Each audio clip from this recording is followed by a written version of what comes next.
Olá, irmãos, vamos dar início então à nossa jornada, à nossa caminhada. Como eu falei no vídeo anterior, vamos mergulhar aí, a gente que está com água nos tornozelos, agora vamos entrar um pouco mais nesse rio de inspiração da palavra do Senhor. Romanos capítulo 1. Você já ouviu o áudio aí, acompanhou a leitura, lembra, é importante, coloque o áudio da leitura aí na voz do Cid Moreira, e vá lendo junto, a menos que você esteja no ônibus, né, dirigindo, mas se você estiver em casa fazendo a tua devocional, leia, vá ouvindo a narração do texto bíblico, e aí depois você assiste o vídeo com o nosso comentário. Chegamos então em Romanos capítulo 1, e nós vamos ver aqui que o apóstolo Paulo vai fazer uma apresentação de Jesus, né? Como era de costume, quando se chegava num lugar, ele fazia toda uma narrativa da história, começando lá no Velho Testamento, e aqui ele vai falar sobre isso. Deixa eu pegar o óculos aqui. As coisas já não são mais tão claras. Paulo vai fazer uma apresentação então de Jesus, e ele vai dizer, a partir do verso 2, que ele era o prometido pelos profetas. Paulo começa sempre dizendo que Jesus era aquele que foi prometido ao longo de todo o Antigo Testamento, né, que ele era descendente, segundo a carne, né, do rei Davi. Deus disse a Davi isso, que da descendência de Davi surgiria o grande rei, o maior rei então de Israel, o prometido, o ungido, né? Segundo a carne, Jesus veio também em carne, né? Filho de Maria, mas ele também ele era filho de Deus segundo o Espírito Santo, né? O pai de Jesus era o Espírito Santo e a mãe era Maria. Então Jesus ele tem essas duas características, que é plenamente humana, né, em todas as suas necessidades, né, e também divina. Jesus era, como se diz na teologia, Jesus era 100% homem e ao mesmo tempo 100% Deus. E ele apresenta Jesus também como ressurreto, né?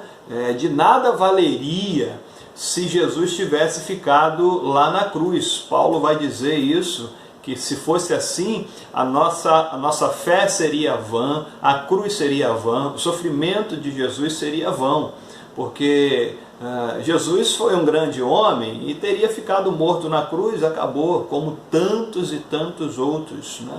Como tanta gente boa que passou por aí. A grande diferença é que o Jesus que nós servimos ressuscitou dentre os mortos. Ele venceu a morte, né? E aí no verso 7 eu quero destacar aqui também, quando ele diz: a todos os que estáis em Roma, amados de Deus, chamados para ser santos. Amados de Deus, chamados para ser santos.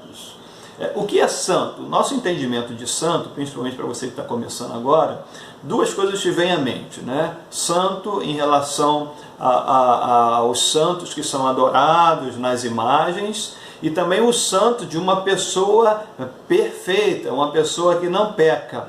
Por isso que é importante Romanos. Paulo vai dizer aqui que os irmãos de Roma, e aí é claro, todos os que entregaram a vida a Jesus, nós temos um chamamento, nós temos uma vocação para sermos santos. Pastor, então o que Paulo está dizendo aqui é que aqueles que andam com Jesus não pecarão. Acabou a força do pecado na vida deles. De certo modo, sim, mas isso não significa que não pecarão. Nós ainda estamos nesse corpo mortal e corruptível, e nós pecaremos sempre. E aqui, santo tem a ver sim com perfeição, mas não uma perfeição praticada por nós, não uma perfeição fabricada por nós, porque isso é impossível, né? a questão de nós pecarmos não é a questão de querer. E isso está entranhado na nossa carne, né? Nós pecamos porque nós somos pecadores, e isso não é uma opção. Eu vou entregar a minha vida a Jesus, eu vou deixar de ser pecador. Não, eu vou tentar não pecar, vou tentar seguir a palavra, vou buscar o Espírito Santo, mas ainda assim essa luta que tem aqui dentro, entre a carne e o Espírito, em alguns momentos ela vai fazer com que eu peque.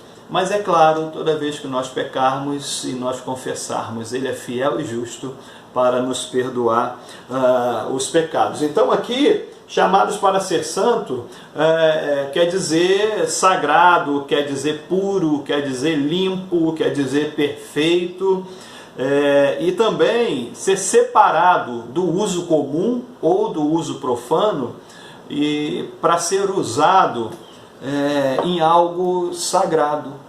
Então aquela história, né, aquela definição também de que santo é aquele que é separado do mundo para servir a Deus, ela também encaixa aqui.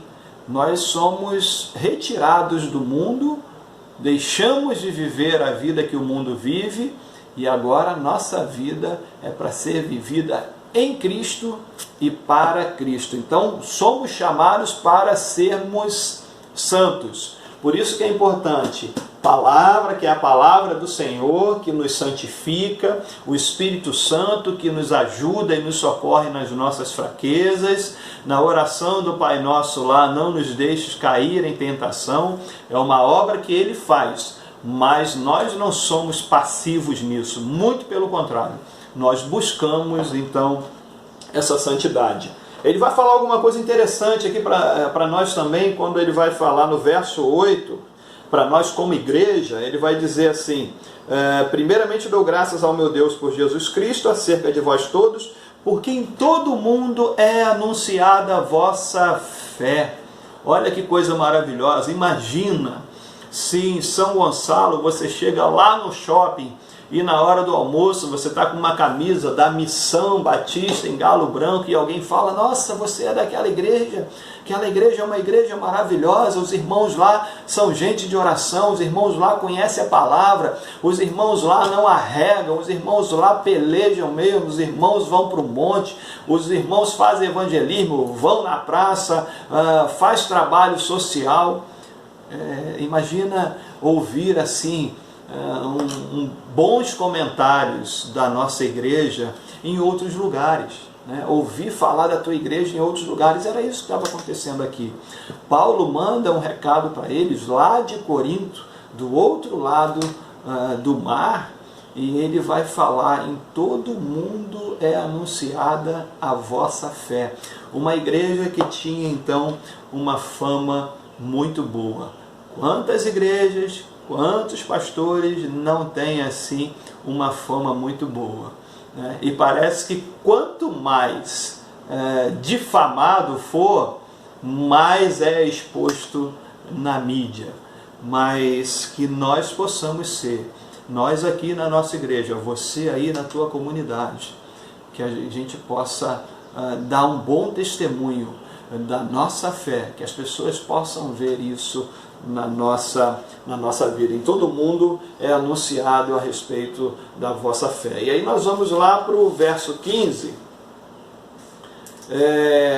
quando Paulo vai dizer: e assim quanto está em mim, estou pronto para vos anunciar o Evangelho. Estou pronto para vos anunciar o Evangelho. O que Paulo está dizendo? Mas Paulo está escrevendo para a igreja que está em Roma. Então, mas eles ainda estavam naquele processo de saída do judaísmo, de saída da religião pagã. Era basicamente uma igreja gentia, né? Uma igreja que não fazia parte não era composta de muitos judeus, embora houvessem judeus ali também. Havia uma crise ali naquele momento da religião romana. A religião romana ela estava um tanto quanto impopular. Então o povo de Roma lá começou a se converter ao judaísmo e passaram então a adorar ao Deus verdadeiro, ao Deus único, a Yahvé, a Jeová, ao nosso Deus. Então eles começaram a abandonar lá aquele panteão de imagens, de divindades, e passaram então a adorar o Deus verdadeiro, né? E muitos começando então pelo judaísmo. É por isso que Paulo vai dizer: eu estou pronto para vos anunciar o Evangelho. Qual o Evangelho? O Evangelho de Jesus, que nós vamos ver aqui, a salvação pela graça e pela fé. Não a salvação por meio de sacrifícios de animais, de cumprimento de regras ou cumprimento da lei, né? Mas a salvação que advém de uma pessoa, que é do Senhor Jesus Cristo, sua morte e ressurreição lá na cruz, né? Então, eu estou pronto para vos anunciar o Evangelho. E que Evangelho é esse? Paulo vai dizer aqui no verso 16 e no verso 17: porque não me envergonho do Evangelho de Cristo, pois é o poder de Deus para a salvação de todo aquele que crê, primeiro do judeu e também do grego. O Evangelho de Jesus, a pregação que Paulo faz do Evangelho de Jesus, ela é o poder. Você que está na caminhada há muito tempo, você já ouviu falar. Essa palavrinha poder aqui no grego é dunamis, que daí vem a nossa palavrinha dinamite. Então o que Paulo está dizendo aqui é que o Evangelho é o poder de Deus, é a dinamite de Deus para efetuar a salvação no coração do homem. Só algo poderoso para tirar o homem, para arrancar o homem desse lamaçal do pecado. Então o Evangelho é o poder de Deus. Então você não está abraçando um conjunto de dogmas, você está abraçando a vida eterna, e a vida eterna ela vem através do poder de Deus. É o poder de Deus que vai transformar a tua vida. Mas Paulo continua falando, que o Evangelho é o poder de Deus para a salvação de todo aquele que crê, do judeu e também do grego, porque nele se descobre a justiça de Deus de fé em fé, como está escrito: mas o justo viverá da fé. Quando Martinho Lutero, que eu falei no outro vídeo a respeito da reforma, nós vamos ver isso lá no vídeo da reforma, quando ele leu esse texto de Romanos, e aí ele viu, ele estava numa crise, inclusive ele estava pagando uma promessa, subindo as escadarias para pagar uma promessa, e ele lembra dessa palavra de que o justo vive da fé. A única coisa que nós precisamos para sermos salvos é a fé. E por que acontece a reforma? Porque não era isso que a igreja estava pregando naquela época. Você tinha que obedecer ao Papa, você tinha que estar debaixo lá das indulgências, que era ofertar, ou você pagava com boas obras, ou você pagava com dinheiro, pelos teus pecados, ou então até para que, imagina só, para que entes queridos seus que haviam falecido, eles pudessem sair do purgatório, e aí eles saíam do purgatório de acordo com o barulhinho das moedas caindo ali no gasofilácio. Então, por exemplo, se seu pai, sua mãe ou seu esposo havia falecido, dependia de você tirá-lo do purgatório, e aí você dava tudo que você tem, E a igreja então estava enriquecendo muito às custas disso, e Martinho Lutero então ele vai ser soprado pelo Espírito Santo, e ele vai lembrar desse texto e vai dizer: não, isso está errado, a gente vive pela fé, a justiça de Deus vem na nossa vida através de Cristo Jesus, e nós recebemos essa justiça pela fé, não é pelas nossas obras, não é pelas indulgências, não é pagando promessa, não é inclusive fazendo boas obras, E aí hoje a gente vê esse negócio de sacrifício. Faz um sacrifício aqui, dá uma oferta aqui que Deus vai te abençoar.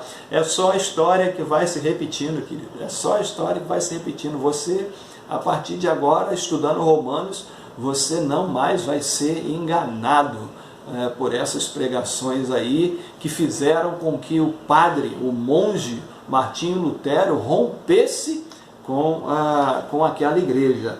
Então é um texto que vai marcar profundamente a história, e é claro, a vida de Martinho Lutero como a vida de todo cristão.